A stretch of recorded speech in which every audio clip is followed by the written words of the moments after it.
Tyler Hayes pushed open the heavy doors of the Galactic Combat Academy as main training hall, and immediately regretted every decision that led him to this moment.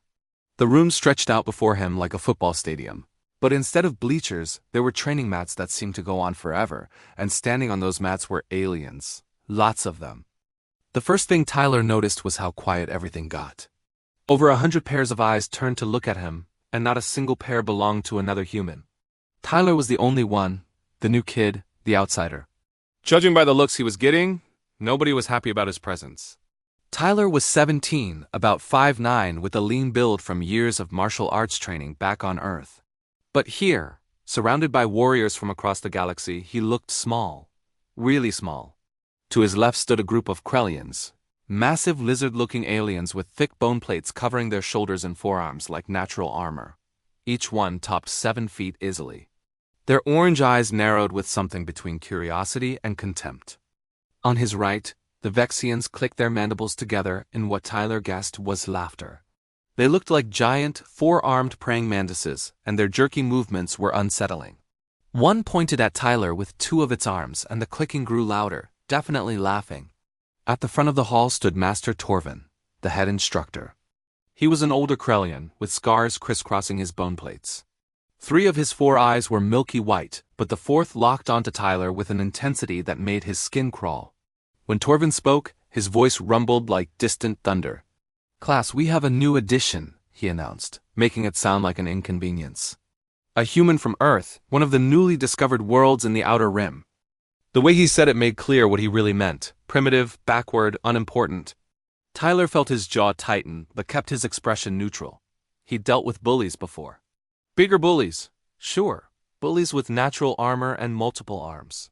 But still just bullies. Humans, Torvin continued, circling Tyler like a strange insect, are considered one of the physically weaker species in the Federation.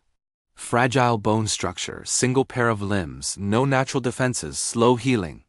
With each word, the mockery in the room grew. A Vexian near the back made a snorting sound, which was impressive since it didn't have a nose. Tyler kept his hands relaxed and his breathing steady, just like his sensei back home had taught him. "Don't give them the satisfaction." Then Drator stepped forward. He was a young Krellian, probably Tyler's age, but already massive. His bone plates were polished to a shine, and he wore 5 championship medals across his chest. This guy was a big deal here. "Master Torvin," Drator said, his voice dripping with false politeness. "Perhaps we should test the human. To see if he belongs here ... with real warriors." The room erupted in approval, students banging their fists and claws against the floor like war drums. Tyler's heart rate picked up, but he stayed calm. This was a setup. The new kid gets challenged on his first day. A tale as old as time. Master Torvin tilted his head, his good eye moving from Drator to Tyler. An exhibition match. If the human can survive 3 minutes without submitting, he earns his place. If not, he returns to basic training with the younglings. 3 minutes. That was nothing, but looking at Drator, Tyler understood.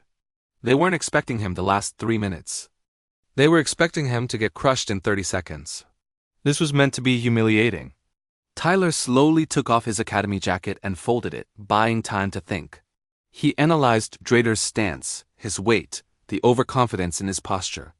The kind that came from never losing. Tyler had seen that before. "I accept," Tyler said simply, his voice steady. He walked onto the center mat as students formed a circle. What none of them knew was that Tyler had been training since he was 6. Karate, judo, Brazilian jiu-jitsu, 3 black belts by 16. And his academy briefing mentioned Earth's gravity was significantly higher than most inhabited worlds. Every movement he made here felt lighter, easier, faster. Master Torvin raised his hand. The hall fell silent. The hand dropped. The moment it did, Drator exploded forward like a rocket. Tyler had half a second before 250 pounds of muscle and bone armor came charging at him. The Krellian moved fast, his fists already swinging in a deadly practiced combination. Tyler's body reacted before his mind caught up. He shifted his weight, rotated his hips 6 inches to the left, and Drator's first punch sailed past his head. The second punch, a brutal uppercut, missed by the same narrow margin. It was basic footwork, drilled into him thousands of times. Drator stumbled forward, his momentum carrying him past where Tyler had been. The confidence on his face flickered, replaced by confusion. That wasn't supposed to happen. The crowd's reaction was immediate. The drumming stopped. The clicking died out. Someone whispered in the back, the tone clear. Surprise. Drator spun around, his confusion replaced by pure anger. He charged again, this time with raw aggression. A flurry of strikes came at Tyler from all angles, each powerful enough to crack concrete, and each one missed. Tyler wasn't doing anything fancy. He was just moving, swaying like a tree in the wind, letting Drator's fists pass inches from his face. It looked almost lazy, but his mind was working overtime, reading every telegraph, predicting every move. Master Torvin leaned forward, his single good eye narrowing. The humans shouldn't be able to do this. Yet here was this teenager, making their 3-time junior champion look like an amateur. Thank you for watching. If you enjoyed this story, be sure to hit that like button and subscribe for more chapters. We'll see you in the next one.